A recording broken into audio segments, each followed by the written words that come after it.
Okay, so we're going to talk about subagency next. This is not a really huge, long lesson. I think there's only 3 lessons in this. Um, it used to be that every agent worked for the seller, and even the agent who assisted the buyer was an agent of the seller and the subagent of the seller. And after the Federal Trade Commission conducted a survey in the 80s, it was discovered that 70% of the homeowners thought that the agent worked for them and represented them, and the assumption led to buyers divulging confidential information which could have been used against them in negotiation. So once the survey results were publicized, many states started calling for disclosure laws so that consumers would be aware of who was representing who in real estate transactions. So this is how the buyer agency was born, in case you're interested. And this goes for any state, not just Maryland. This goes for all states in the United States. Okay, you may have heard the term subagency and subagency and subagent, and wondered if they were some type of suburban, I can't even say that word, real estate faction. Well, this lesson and those to follow are going to remove the mystery around this. All right, we're going to look at this infographic here, which is a little picture, by the way, and this might help you. Okay, so if you're having any agency issues, if you're failing your exam due to agency issues, then maybe this can help you understand for you visual learners. All right, the XYZ Realty has a buyer interested in seeing Amy's house. Okay, so this is the subagency of ABC, and this is the buyer or the customer. Very simple picture. Okay, so let's go and look at this. And I'm trying to take out Maryland because it's not specific to Maryland. If it is specific in Maryland, I will let you know. But normally this is pretty standard for everybody. If it's not, please comment below and let me know I'm wrong. I can take it. But I've had my license in a couple different states, and the subagency pretty much works the same in both of those states that I had it in. So I know it's not specific to Maryland. Okay. Subagency is certainly legal, and if it's not legal, believe me, your broker will let you know. Therefore, the number of transactions in which subagency plays a role may increase, and it may be up to licensees to clear the buyers on how this works. If you're the buyer's agent, you cannot be the subagent in the same transaction in which you are representing the buyer. You need to make it clear to the seller that you represent the buyer, and this is pretty standard. We've been talking about this in our last lesson. We were talking about agency, so this just breaks it down a little bit more. If you are viewing a property listed by the company with whom the agent occupying you is affiliated, and you have not signed a buyer agreement or a consent for dual agency, you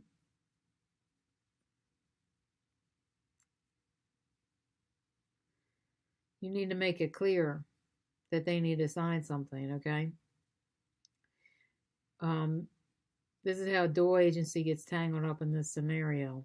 So when you go to list a property for a seller, you need to also make it clear in the MLS that you are offering subagency. Sorry about that.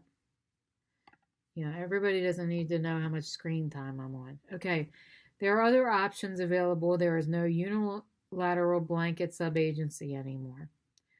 All right, instead of a unilateral offering a subagency, listing brokers and sellers offer a commission share to cooperating agencies. Now that you have an inkling of what this is about, let's see if you can figure out who's who. All right. So, who is a subagency in these things?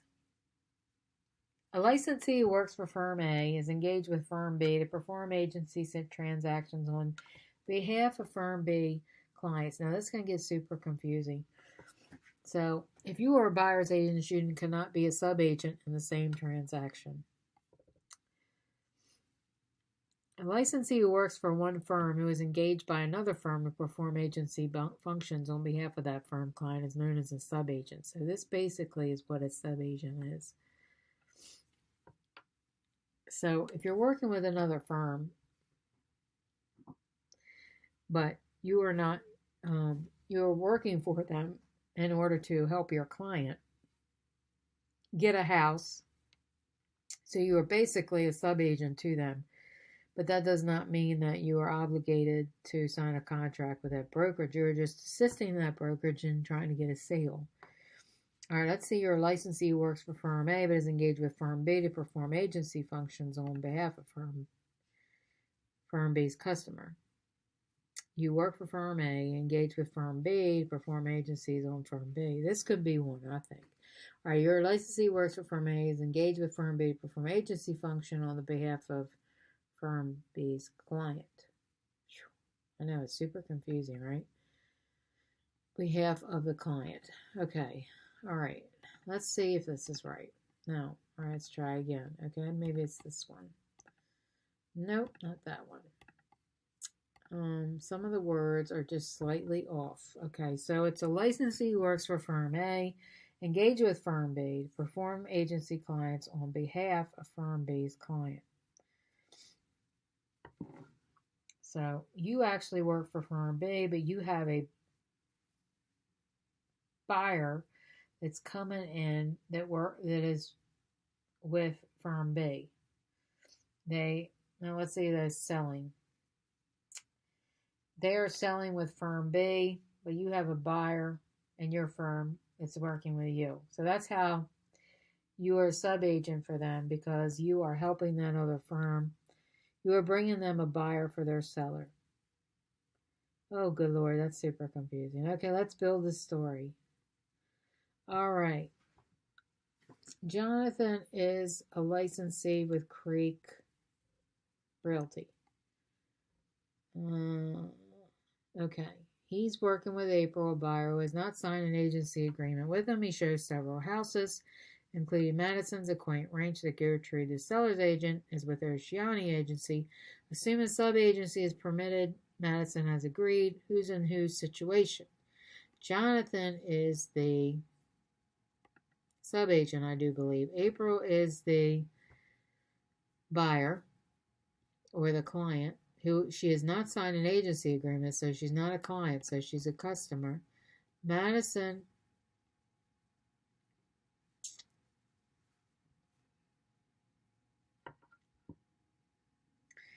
is a client. Gertrude is a listing agent. Represents April. Who represents April? He is working with April. I don't know if he's representing him though. Either Gertrude or Jonathan, because she didn't sign anything. Now Madison signed something, because it says right here that she's a seller agent. Now I could be wrong on this, by the way. Gertrude is the listing agent. Blank here. Okay. Great job. Okay. I didn't take this before. I had no idea if this was right or wrong, but I kind of know this just from doing this for a while. It can be super confusing, and you just got to keep going through some of these scenarios until you can figure it out. It can be confusing, and it takes a little while to get through this agency thing. You got to go through a lot of different scenarios to help you understand which is what. And when you start doing this in real life, this will make a lot more sense. All right, Mike and Christina are licensees with ND Realty. Zach is selling his home and listed Mike as his agent. Nathan is Christina's buyer's agent and is interested in seeing Zach's home. Now, if they say they enlisted him as an agent, that means they probably signed something, okay? If they're not an agent and they haven't signed anything, they are not considered a client, and they're just a customer. And you don't owe them anything. You don't owe them fiduciary duties. All you can do is, you do have some, you don't need to be loyal to them, but you also don't need to, you also need to, help them, you don't, it's just being kind in the world type thing. You're not enabled to them. You're not entitled to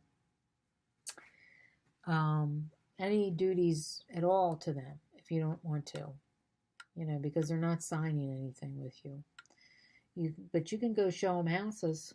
Eventually they will sign up with you if you keep showing them houses. You don't want to force feed somebody agency agreement papers, but at the same time, you don't want to keep showing somebody 50 homes and them not signing anything. There needs to be a cutoff time here. If I'm taking my time to go out and show you homes every freaking week, then you need to sign some sort of agreement with me. I'm not going to keep wasting my time, gas, and money and all that investing in you so you can go get another agent. That's not going to happen. But you'll decide that. All right, Mike and Christina are licensees with Indy. Zach is selling his home and listed Mike. Nathan is the Christina's buyer. She's interested. So what do we assume an agency is permitted? I don't know what they're asking here.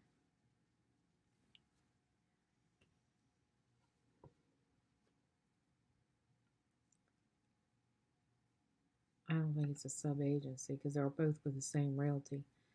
Okay, Ralph is a licensee as a client. All right, license down, property. Dan is a licensee. Well, I think a sub-agency's got to be two different realties involved. I mean, I could be wrong. All right, Sarah listed her home. Regina has with Metro. So we got one wrong here.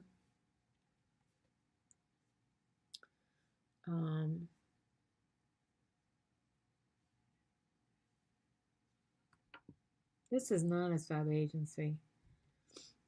These clients are from different firms representing different clients. This is not a sub-agency. Make it clear that he represents the buyer.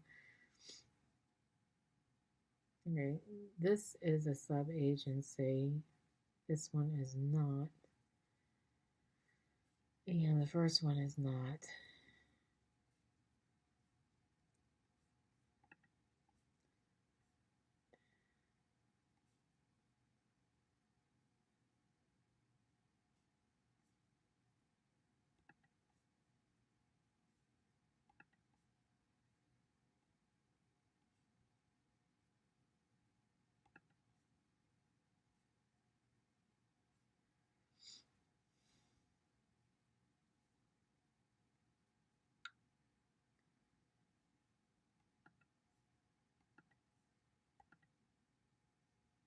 Okay, this is a little confusing, but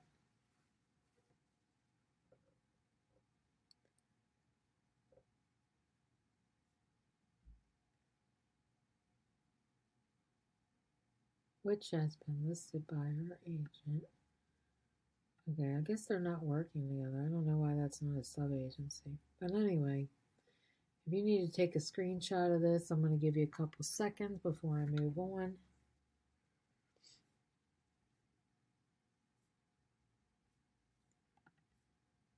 All right, sub-agency is permitted if real estate firms can determine.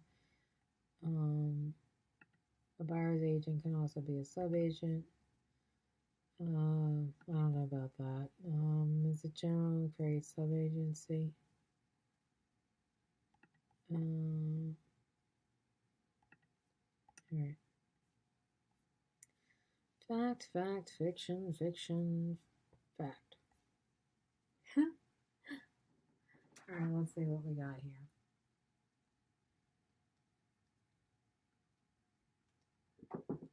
Okay.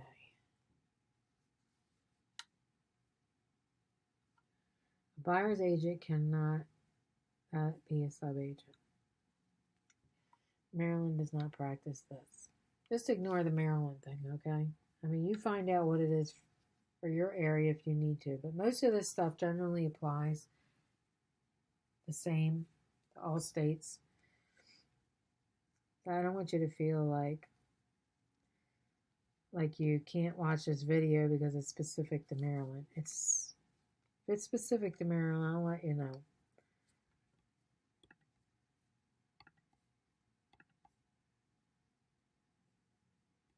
A buyer's agent cannot pay. Okay. This is fiction. This is fact. Seller's agent who creates seller's finance. And this one is fact. Okay.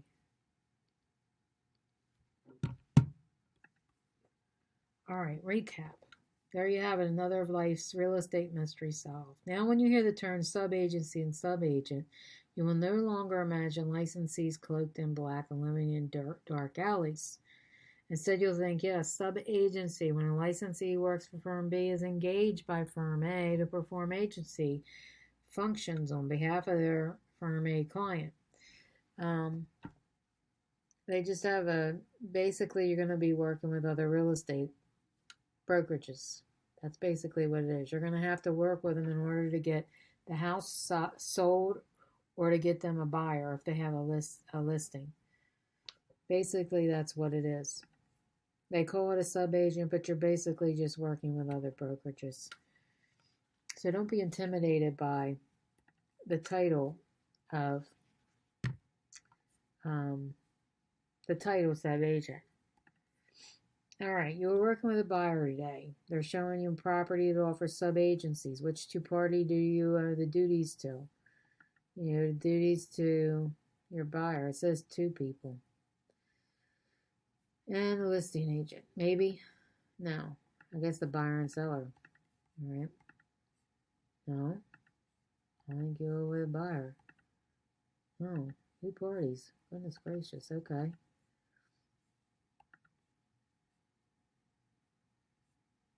All right, fiduciary duties are the selling and the listing agent. You were working with a buyer.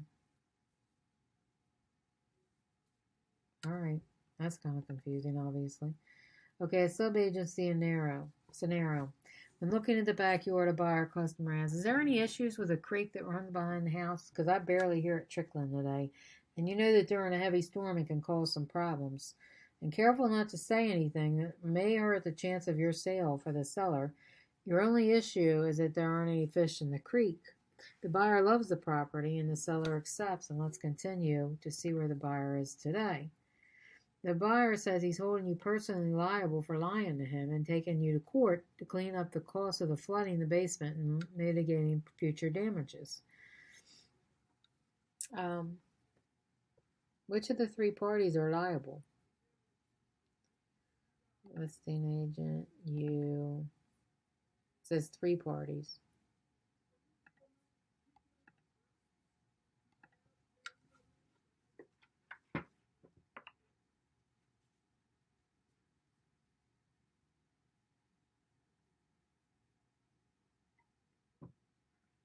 Okay. What if instead of a sub-agency, you're working under a broker agency? Which two parties are liable in that flooded basement situation?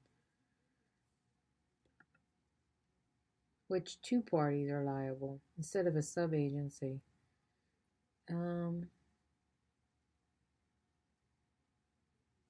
and the seller, right? Only two parties are liable. You and the listing agent? Okay, right. Your dishonesty makes you liable, but as a broker's agent, the listing agent is also liable. The seller does not have vicarious liability in this situation. All right, as a sub-agent or broker's agent, not only are you liable, but others are liable as well. And you saw this in the sub-agency scenario. The listing agent and selling are responsible for your actions. With the broker's agency, the seller is relieved of the liability. And that's another thing that you want to tell your sellers and buyers. It's a good reason to sign an agreement because they won't be liable. The broker will take more of the hit than they would. All right, buyer versus broker versus sub-agency. The agent provides. All right, let's look at this. The agent provides the buyer with full representation. Sub-agency, the buyer is the agent's customer, not the client. That means they didn't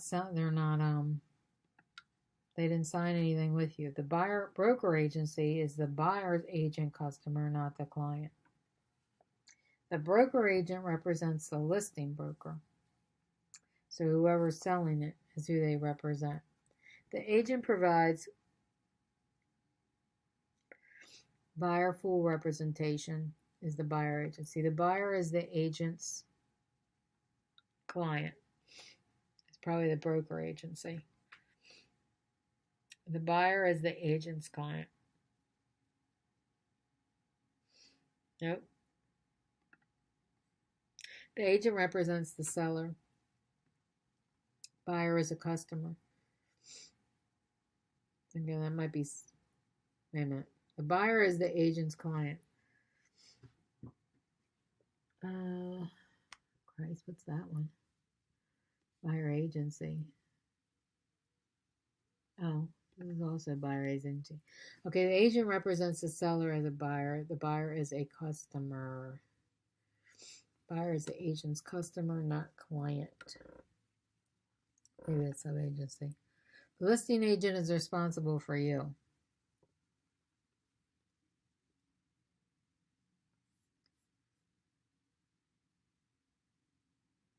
The seller and sales agent are viciously listing liable for the broker agency.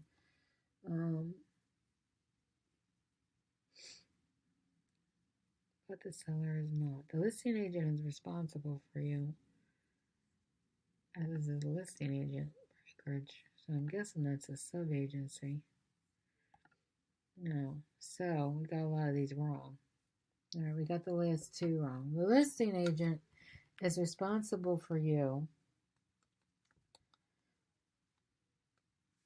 Dan. All right, so the listing agent is responsible for you, but the seller is not. So that might be brokerage agency.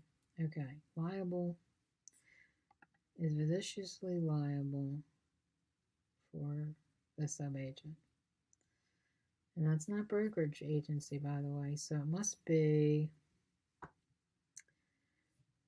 buyer agency. Oh, here it is. The seller's division of the sub-agent. Okay, so this one is sub-agent, and this one's broker. So we got those two mixed up. Yeah, it's super confusing. So you see how confusing it is? And I got the answers right in front of me. And it's still confusing.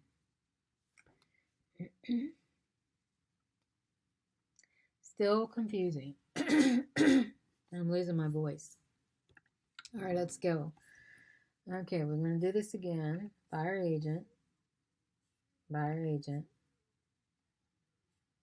This is going to be sub-agent.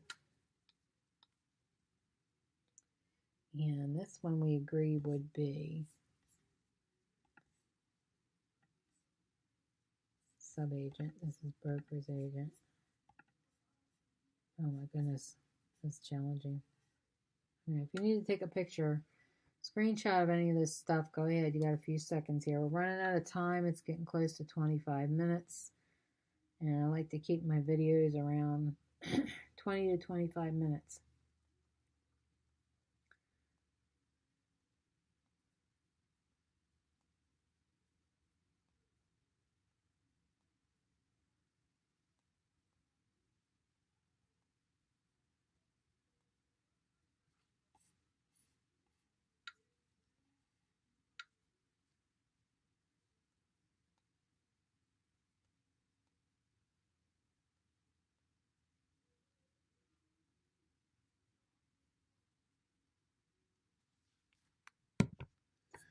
Okay, let's move on.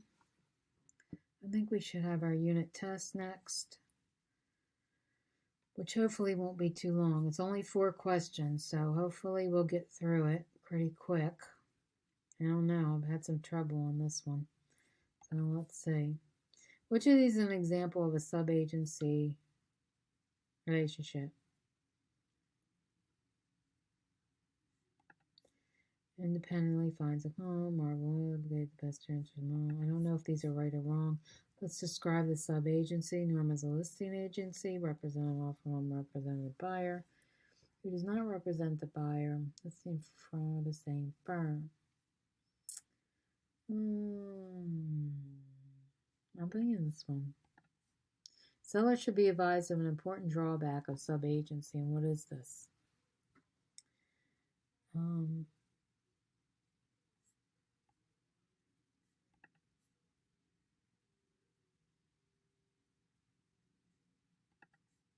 Which of the following is an example of a sub-agency? Tim and them both licensed. Tim is the agent on what home represents the buyer. She is a client who is selling her home.